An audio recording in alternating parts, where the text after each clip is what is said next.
Hey, this is Owen Riegling, and you're listening to Music Row. Welcome to Music Row, a backstage pass to your favorite country artists. Here's your host, Leake. Welcome back to the program. Thanks for the love. Thanks for the likes. Thanks for the shares. If you haven't already done so, hit subscribe and you'll get these episodes the moment they are released via push notification through your device, and everything's good. Videos from this program available now on YouTube as well. Just do a search for Music Row Podcast. In this episode, Owen Riegling returns to the program. We talk about his brand new album, In the Feeling. We talk about taking the stage at Massey Hall for a sold-out one-night-only show. And we talk about making his Grand Ole Opry debut. So a lot going on for Owen Riegling. Like, this guy grew up in a real small town, probably one stop sign. Now he's playing some of the most recognized stages in the world. We'll talk a lot more about the new album and just hanging out with Owen Riegling on this episode of the Music Row Podcast. Wherever there's a heartbeat and a stage, there's an artist set to perform. This is Music Row on Tour. Brought to you by the Pecan Agency, connecting fans with bands worldwide. Today's guest, Owen Riegling, has a whole bunch of dates coming up. I think they're going to keep on adding these things as well. June 12th, you can catch him in Arkansas, Riverside, Missouri on the 13th. And he's also playing the Dauphin Country Music Festival, which goes down June 25th through 28th. Owen Riegling coming up on the Music Row Podcast. Hi, my name is Kim Stockwood. I am a proud Newfoundlander and a Canadian singer-songwriter. In a landscape where many lack access to health benefits or employee assistance programs, the Unison Fund serves as a lifeline of hope for musicians and music industry professionals facing medical emergencies or mental health challenges. To learn more about Unison and their programs, please visit unisonfund.ca. Hey, this is Owen Riegling, and you're listening to Music Row with Leake. For his tea and his beer. Thank you. I know a guy who, if it's early in the day, will have a coffee with tequila in it. That sounds like a recipe for disaster. It sounds like it's a challenge on your day. Yeah. Coffee and tequila is like the craziest combo I've ever heard. Now, there's nothing else in his coffee. Just black coffee, tequila. Black coffee. He'll take any bar rail tequila. Make a strong thing even stronger. Yeah, and put some hair on your chest. It'll put hair in a lot of places. Yeah, well. Hey, Owen, there's a lot going on. Wait a sec. I don't know if this is on. Can you hit on? Now it's on. Now we're on. We're rolling. Awning. We'll just take that from the, hey, Owen, there's a lot going on with you, man. There's some stuff Holy happening. Smokes. Since the last time we talked, I think you played about 100 shows. You wrote a new album. You had, I think, 7 different writers on your album, worked with a bunch of different producers, I believe, got invited to play at the Grand Ole Opry. Yeah. Sold out Massey Hall in Toronto, which is, I don't know, the Grand Old Lady of the North. Yeah. That's exactly, like, I didn't even know about the Opry thing until like a week or two ago. So to me, like, that was my Opry. I was like, Massey Hall is up here when it comes to Canadian iconic venues. Like, and you sold it out. Sold it out, which is unbelievable. Like, to me, like, that's like crazy. I never thought I'd be able to do something like that. I played a gig one time. Or no, sorry, I'm messing this story up. I was at guitar lessons, and I vividly remember, this is the first time I ever heard of Massey Hall. I was a kid. You're like 11. Yeah, and my guitar teacher, Roger Williamson, was talking about how he was about to play Massey Hall, and he was like thinking he was being funny because he's playing in the town of Massey. They have a town hall there. Oh, okay. He was playing Massey Hall, like a Sunday matinee type thing, and I didn't know what Massey Hall was at the time, but now that, you know, it's a clever one to be able to play Massey Hall in the town of Massey, Ontario. But is he coming to your show? Do you still have a conversation with him? I texted him, but I think he might have got a new number because he doesn't answer me. But Roger, I know you're out there because I see you on Facebook posting stuff. I would love for you to come to Massey Hall. There. If you're out there. Now, formal invitation. You know, it's funny though, because you have a unique challenge, because the last time we chatted, you had just sold out Danforth Music Hall, and I believe it was like your third time playing Danforth. The first couple times it was in support. I think Tyler Hubbard was one of the artists that you opened up for. Yeah, and Chase Rice. And which is crazy because you worked with Chase, a producer who worked with Chase Rice, or a songwriter who is written with Chase Rice. And then Tyler invited you to do the Grand Ole Opry. But here's where I'm going with all of this. You get, as an opener for any show anywhere, a set number of tickets. You don't get a bulk of the tickets if you want to bring friends and family. Yeah. So I know when you're a headliner, you get to bring a few more folks. So you would have been able to do that at Danforth a year and a half ago or so.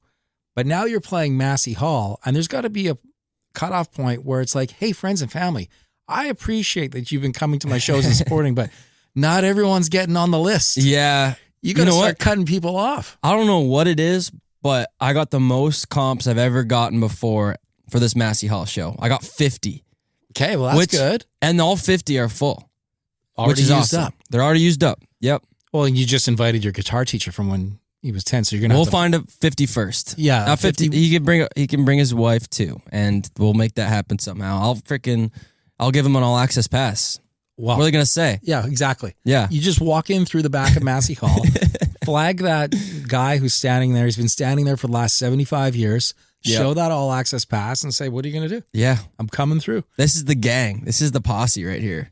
In the feeling, I get this album. You know what? Maybe I'll wait until Stephanie comes back because she might want to hear a little bit of this story. But in the feeling, the new release from Owen, when I listen to albums, I think, okay, there's going to be a couple standout songs that, okay, this is a good track. And, you know, it's tough. It doesn't matter what level of artist you are. There's going to be some tracks that are meh. Mm-hmm. They're close, but I don't know, it just doesn't grab probably just me that day. Yeah. I was thinking, oh, okay, this song is the song. This is the one that's going to, and then the next song comes on. I'm like, holy smokes, this is happening again. You have them coming back to back on this album with some real big songs. It's like, I want to say, such a maturing kind of release for you. Is that 100%? Thank you so much, by the way. That's like such a compliment.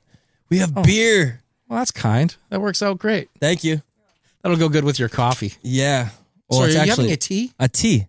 It's tea time here. I've never had a coffee before, if that means anything to you. What? I've never had a coffee. I thought you were the coffee master because you're talking about coffee and tequila. No, I've never. That's your friend, though. I've never had coffee before in my life. We're going to have to pee so bad after this. Stephanie, sorry, I'm just going to mention a quick Cheers. story, and you can stand in the room. Well, you can stand in the room anytime you like, and that. But so I'm listening to the album, and I'm just saying, okay, like there's a lot of good songs on the album, and where I'm thinking it's difficult to synchronize an album when it doesn't matter what your release is, but another great song, and this one's heartfelt again, and damn it, he's in such love or it's such heartbreak and that. But it starts off with a phone call from home. Yep. And I'm listening to this because I had it in advance. I'm listening to it through my phone into the Bluetooth of the car. And it's driving down the Jersey Turnpike. It's on Jersey Turnpike. I've got girl in all white, woke up puffy-eyed, drinking Boardwalk caffeine. Yeah. Right? I didn't hear the lyrics that way when I first played it. And here's the problem. I was so caught off guard by the lyrics that I thought I heard. I had to grab my phone to get it going again. Unfortunately, I'm driving down the road and I got pulled over by the cops. No way. So I don't know if you know what the fine is for being pulled over by the cops in Ontario. It's like $650, 3 demerits, lose your license. Did he ding you with it all? Did you get I said, dude, I was on my phone because I'm trying to rewind. I got to get this song going again because instead of puffy-eyed drinking Boardwalk caffeine, I thought you said pussy-eyed. Oh.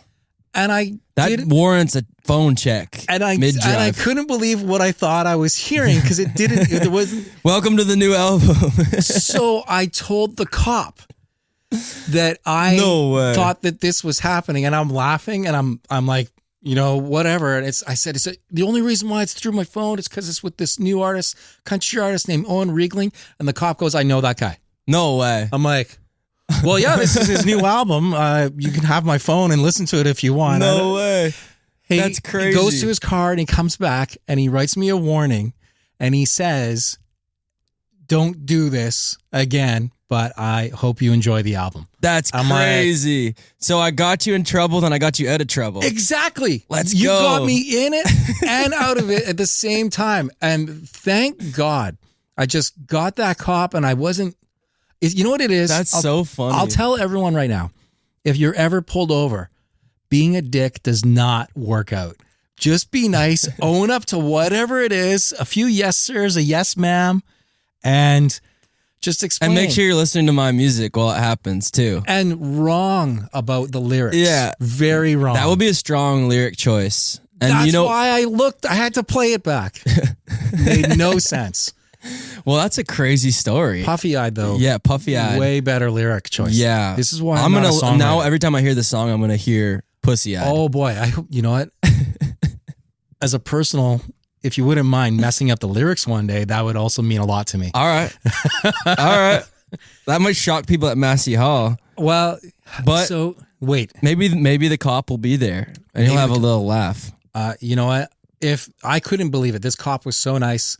And I was going to say, like, I could probably get you into the show, all that stuff. Yeah. But everything was going so good. That's hilarious. Okay, oh Massey Hall. Is this your first time on that stage? Yeah. I've never even been in the actual building, but I've been to TD Hall, which is attached. Brand new room in Massey Hall because it's only been there for like 5 years, I think. I've seen pictures. Yeah. And I've heard the stories. And I've been anticipating playing there for a very long time. So it's just cool. It's freaking crazy. It's the Opry of Canada. It's like, it's awesome. I can't believe my music has got me to a place where they even let a guy like me on the stage, It's kind of cool. You've played stages that are very similar to Massey Hall because they're old theaters. Like any place that's 150 years old, they built them kind of the same way, acoustic treatments and stuff like that. But now that this has been remodeled, a little bit different. And your friends in Nashville will probably say the same thing about the Ryman. Right? Totally. It's the sister or the cousin to the Ryman. Yeah.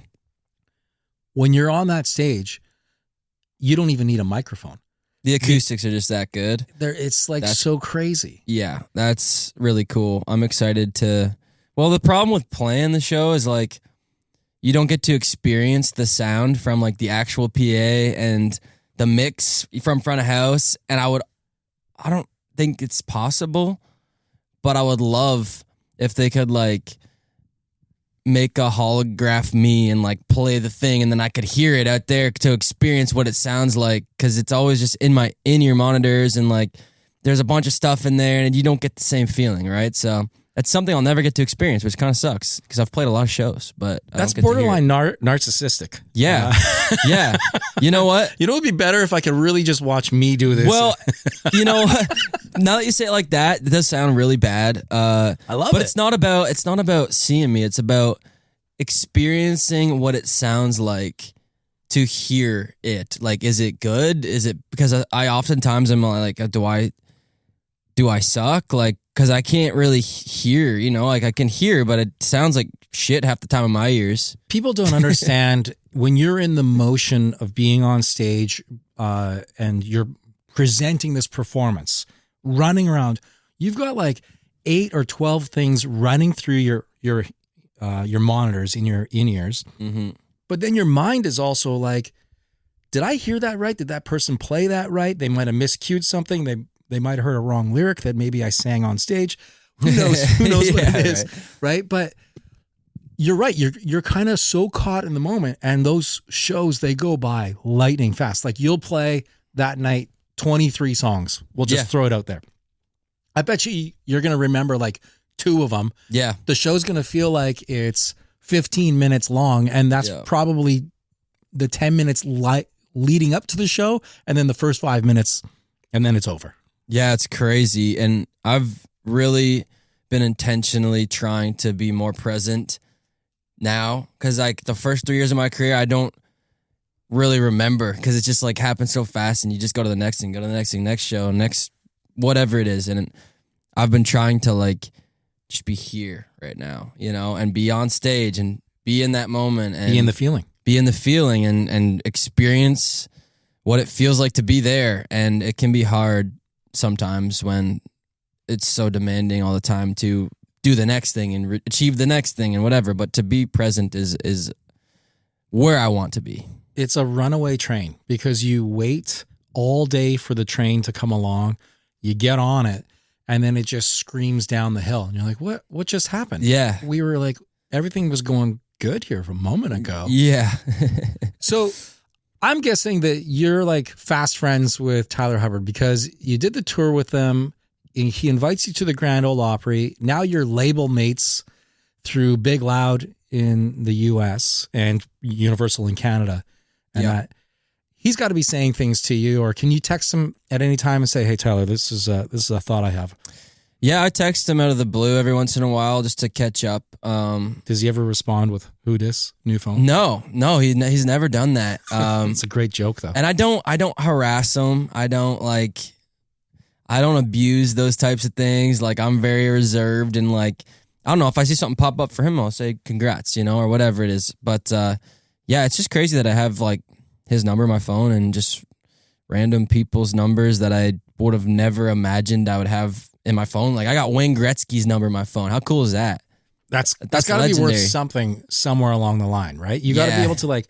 That's one that you can pull out in front of friends and family. Yeah. Because so recognized in Canada. Meanwhile, in Nashville, if you say, "Yeah, I know Tyler Hubbard," and people are like, "Well, that's cool." Yeah. Not sure about this hockey guy you're speaking of. Exactly. Just yeah. yet. And in Nashville, I think it's so common that, I mean, 90% of country artists live down there, and they're just at Publix grocery shopping or like whatever, you know, they're just everywhere, and it's just normal, and people just kind of are used to it, you know, as long as you stay off Broadway or stay off of the spots where the people are. Let's be honest. You're still waiting for Eric Church probably every Thursday at Chiefs. Yeah.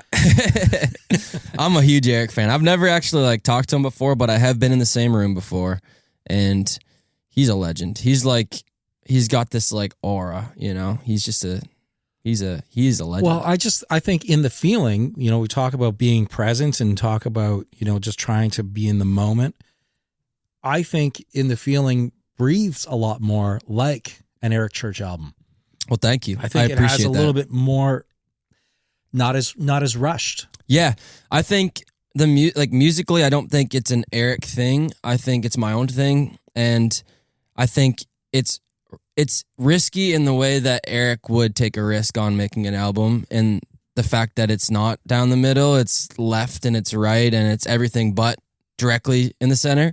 And that's why I've always loved Eric Church, because he's such an artist, and he really likes to create a story and really just timestamp his career, and he grows with his music. And I always want to just kind of follow that footprint and grow with my music. And you mentioned it being a bit more mature, and I feel that way too. I think it's far more mature than what I've put out in the past, and it's just an evolution of who I am as an artist, who I am as a person, and where I am right now. So it'd be weird though if it didn't sound more mature, considering what's happened in your life in the last few years. House, marriage. I mean, these are life-changing things. Yeah. And it better be reflected, if you're a true artist, in your music. Not that you have to speak to it all. I mean, you can fabricate all the lyrics you want in life, but they still got to be true to you to present on stage. Totally. I didn't get into music to be necessarily a showman or an entertainer or just the guy that people want to see. I've always got into the songwriting side first, and the way that it makes me feel, and the fact that people can connect with that feeling and attach their own stories and their own lives to it is the thing that fuels me. So it'll always kind of be about the story and where I'm at, and as long as people want to keep listening, I'll keep making the songs. And that's why I love music, and I love having a guitar beside the couch in the living room and one in my office and one in the bedroom. It's like everywhere I go, and it doesn't matter, you know, as I age, I think I'll always pick up a guitar and just start playing something, and something will come out. It just feels like a natural thing that I do, and I love it. So when you have that guitar, and there's a point in every artist's life where they can't finish the song, they just can't get it to where they think it should be for whatever reason. Yeah. What's your reset? What has anybody told you to kind of fix that issue? Because it happens to everybody. Yeah. Oh, yeah. I mean, it happens to me all the time still. There's a couple different things. So I'll oftentimes start something at home by myself, and inevitably, unless it's a fluke, sometimes they fall out like that. I had one 3 days ago that just fell out. We just went to Sunday church at Easter weekend, got home, wife's making food for the thing later, and I'm like, I'm just gonna pop in the studio real quick, and I just feel like I need to do something, and I came up with this riff. I put it in, and the song just fell out in like 25 minutes, full song, you know, 2 verses, 2 choruses, bridge, done. And I'm like, that is crazy. Like 25 minutes ago, that song wasn't a thing. Now it's here. And that's like when they fall from the sky, you just have to like receive them. And if you don't, they'll be gone. But I'll have other times where it's like, you know, I feel inspired and I start writing and it feels great. And then I hit a wall and it's like, I can't break through that wall. So oftentimes I'll take those half songs into writers' rooms in Nashville and like sit down with, you know, this guy or this girl who's got massive hits. And I'll be like, this is where I'm at. And this is how I feel. This is what I'm saying. And they'll just pull and break through that wall with me, which is super nice. Super relatable, because I'm like that with my car. It's still making this clunking sound, and I've Just done turn the all radio these, up. I've done all these fixes, and then you drive it into the garage, and the experts, we'll just tune this little piece up. Yeah, it's so helpful. But to break the writer's block, I mean, this album started in writer's block. Back in 24, I did 110 shows, and I was sitting in an airport, just burnt out, tired, hadn't slept in months, and hadn't written either. And I recently realized, like, the thing that excites me, the thing that like actually like makes me want to like run through a wall is being creative and like replenishing the well. And that needs to come from me. And that needs to be a thing that I do just for me. And then I'm better with other people, and I'm better with, you know, writers and producers and everything. So I've learned that recently. That's part of the growth too. But back in 24, I was sitting in the airport, uninspired, writer's block, sent a picture to my buddy Ryan, who I wrote In the Feeling with.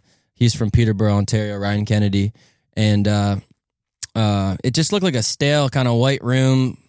I was just feeling down, you know? And he sends me back this 10-page PDF document with this picture and all of these stories within this one picture that seemed like just a very boring scenario. The guy at the bar who's nicking out needs a cigarette, and the people that are leaving home, you know, for a long time and they're missing their family, and the people who are just getting home after a long time away that are reuniting with their group, and some people are going on a week's vacation and they got floral shirts on, and there's all these different stories and those things you can pick out of that one moment, that one picture, and that just opened my eyes again to just the world around me and the moments that I was living in that I was missing.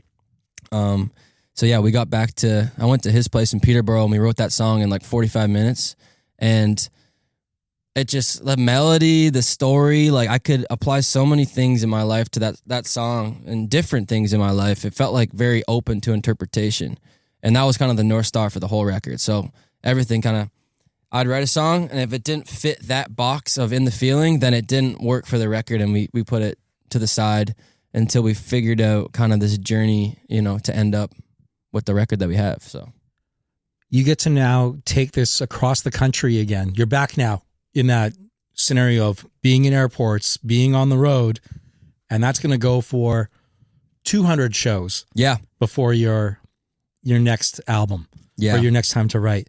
So what did that moment teach you in 2024 where you felt burnt out and you couldn't create, that you're going to try to avoid on this gigantic tour and all these dates that are coming that still haven't even been announced? There's still more to come.